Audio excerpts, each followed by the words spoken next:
તો જય માતાજી મિત્રો, તમારા આપણા નવા બ્લોગમાં તમારું સ્વાગત છે. જો સવારના વાગ્યા છે 8 ને આજે તો આપણે જવાનું છે કંબોઈ ફરવા. તો વિડીયોમાં આગળ બનાવી રહેજો.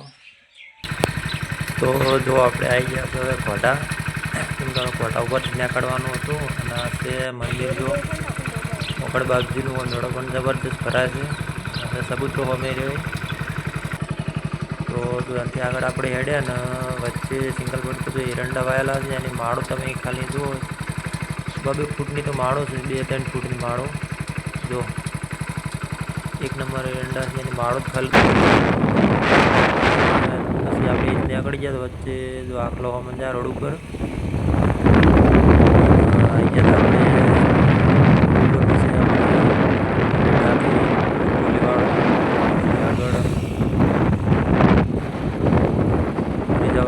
રસ્તો આવી જાય આપણે હવે વિડીયોમાં આગળ બનાવી રહેજો.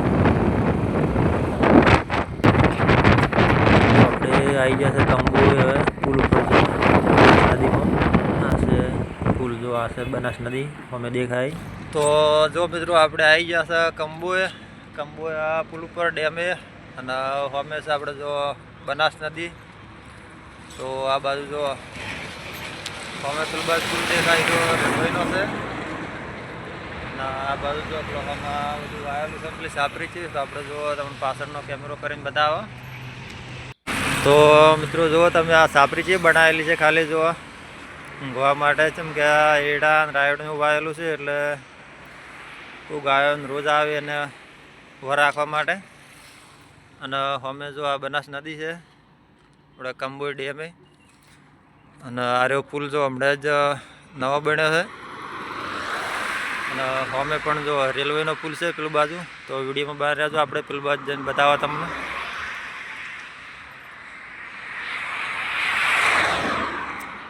તો જો આ રહ્યો પુલ છે અને આ બાજુ કામકાજ જો બધું ચાલુ જ છે.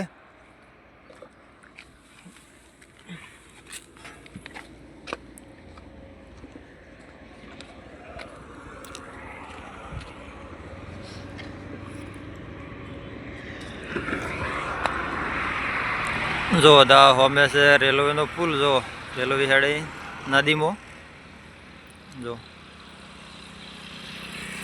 અને આ બાજુ જો બધું કોમ ચાલુ છે બધું હજુ. એટલે ફેક્ટરીઓ જો પેલું બાજુ જીસીબી જાય છે.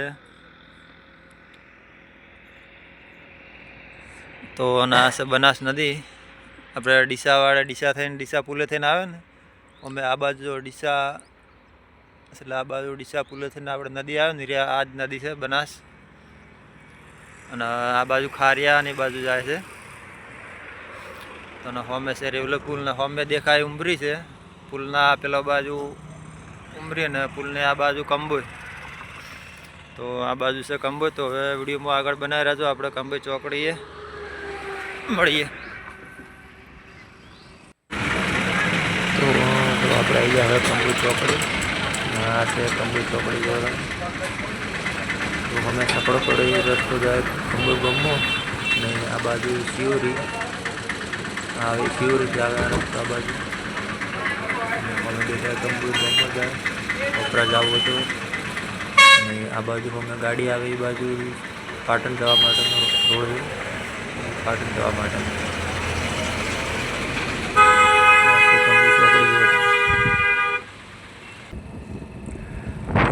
કંબોઈથી પાછા આવી ગયા ને હવે આવી ગયા છે પાછા મુડીઠા. જો આ લાઇટનું ફિલ્ટર છે. તો ફિલ્ટર આવી ગયા તો પાડેલો છે રોડ પર. હશે મુડીઠાના ફિલ્ટરની જગ્યા. બધું લાઇટિંગ ગોઠવેલું છે. એ બહાર બધું સપ્લાય થાય છે. ગેટ તો અંદર પ્રવેશ કરવા માટે જવા માટે છે ગેટ. રોડની સાઈડમાં ઠંડુ વાળેલું છે. સાઈડમાં પણ રોડ છે. જો આ બધા ઝાડ વાયેલા છે. આ બાજુ ઝાડ પણ મસ્ત વાયેલા છે. આ રોડ પણ આપણે નવો જ બેઠા જો રિપેરિંગ કમ્પ્લીટ નવો થઈ ગયો છે. પહેલાં તો નાખે એકલા ખાડા ને એવું બધું હતું. હવે રોડ નવો બની ગયો, કમ્પ્લીટ હાલવા સારું ફાવે. એકદમ નવો રોડ બની ગયો છે, ખાડા બાડા આવશે નહીં. આ છે જો લાઇટનું બધું.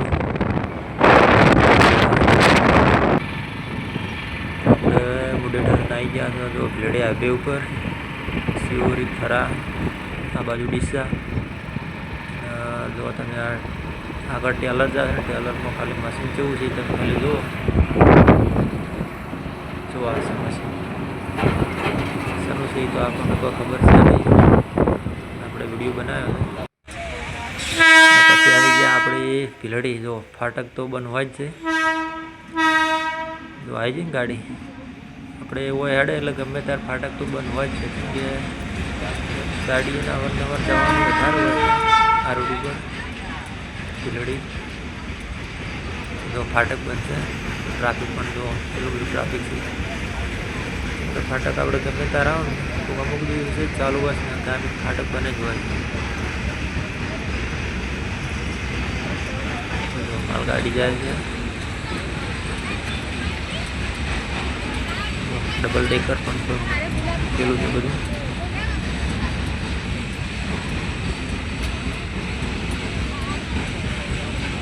હવે તો આપણે જો આવી ગયા છે હવે ઘોટા.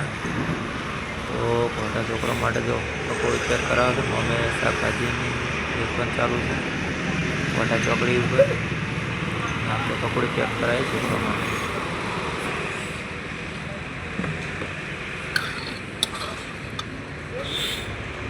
તો આપણે પકોડી પેક કરાવીને નીકળી જા. તો જો આપણે ફાટકે આવી ગયા છે, ફાટકે ચાલુ છે પિત્તળવાનું. તો આ બાજુ પેલી બાજુ રસ્તો બંધ છે એટલે બંને બાજુનું સાધન આ બાજુ હેડે છે. આગળનું નેજું છે, અમે ગાડી આવી અમે જો દેખાય ક્રેન છે ઉપર કોઠી મૂકવા માટેની. તો કેવી રીતના કોઠી જો મૂકી તમે જો આ રીતના રેલવેના પાટા બનાવેલા છે, એના ઉપર ક્રેનો ઊભી રાખીને એના ઉપર આ કોઠી મેળવી દો. તો આપણે હવે ઘરે પહોંચવા થઈ ગયા છે.